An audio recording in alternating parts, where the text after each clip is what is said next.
In this video, I am gonna show you how you can connect Wi-Fi to your Samsung Smart TV. To connect Wi-Fi internet, take your remote and then on the left panel here you can see setting gear icon. Just navigate to setting gear icon. Now here you can see this option, all settings, and this other option, and then now just click on the right side of keyboard, and then here you can see Wi-Fi. Just click on the Wi-Fi tab, and then here you can see network settings, network status. You can click on network settings, and then if you want to connect wireless, you can connect it, or if you want to connect with wired, then you can select second option. So now I'm going to connect with wireless, and here you can see network status. You can see your network status here.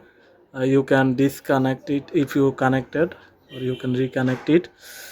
So back here, on here you can see all of the Wi-Fi profile.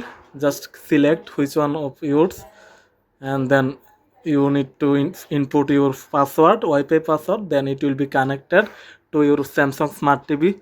So that's how you can connect Wi-Fi to your Samsung Smart TV.